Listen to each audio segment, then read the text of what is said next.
Saudara, kalau saudara masih ingat, di katekismus minggu lalu kita membahas tentang sakramen secara umum. Dan minggu lalu kita juga melakukan perjamuan kudus sebagai salah satu sakramen. Saudara, maka hari ini di katekismus kita membahas secara khusus tentang baptisan kudus. Nah, saudara, salah satu hal yang membedakan antara sakramen baptisan kudus dan juga perjamuan kudus adalah baptisan hanya perlu dilakukan satu kali saja seumur hidup kita.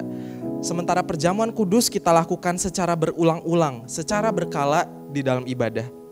Nah, saudara, saya beberapa kali mendengar berbagai pertanyaan yang disampaikan berkaitan tentang baptisan begitu ya. Misalnya, apakah bedanya baptisan selam dan baptisan percik? Apakah anak atau bayi perlu dibaptis atau tidak? Dan berbagai pertanyaan-pertanyaan lainnya.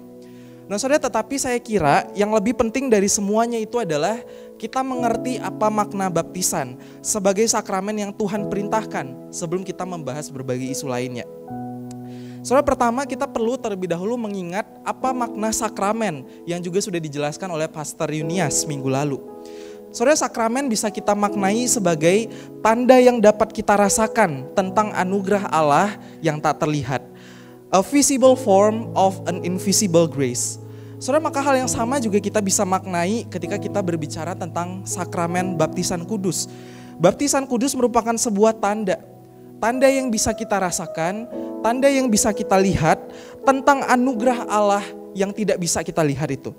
Nah, saudara, maka perlu kita bertanya, bagaimana baptisan ini bisa jadi sebuah tanda yang kita bisa lihat, tanda yang kita bisa rasakan, yang juga sedang menggambarkan anugerah Allah yang tidak terlihat itu.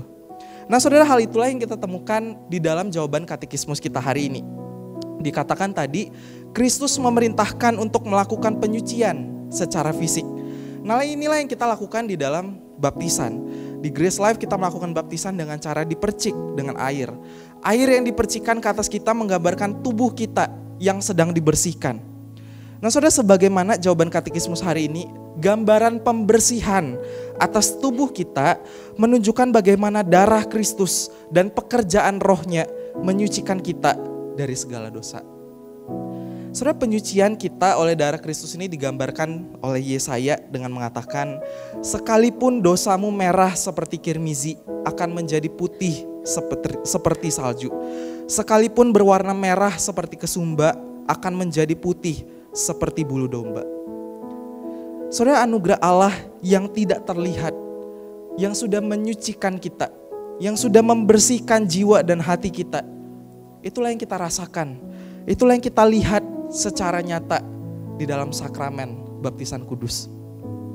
Saudara, buat setiap kita yang sudah dibaptis, sekalipun baptisan itu cuma satu kali saja, mari kita terus mengingat, mari kita terus bersyukur untuk momen itu. Saudara, karena lewat momen baptisan itu, di mana tubuh kita seperti sedang dibersihkan dengan air, kita bisa ingat betapa tidak layaknya kita, betapa kotornya kita. Tetapi di sisi lain, kita juga mengingat anugerah Allah yang begitu luar biasa di dalam kehidupan kita. Anugerah Allah yang membasuh dan menyucikan jiwa kita dari segala dosa. Buat setiap saudara yang baru percaya dan juga nantinya akan dibaptis, saudara, biarlah momen baptisan nantinya menjadi tanda yang terus-menerus mengingatkan setiap saudara tentang anugerah Allah yang membersihkan, menyucikan setiap jiwa kita. Saudara, biarlah setiap kita mengingat momen baptisan kita itu. Atau ketika kita melihat orang lain yang dibaptis, kita ingat betapa kita tidak layak, tetapi betapa anugerah Allah sungguh besar, sungguh nyata di dalam kehidupan kita.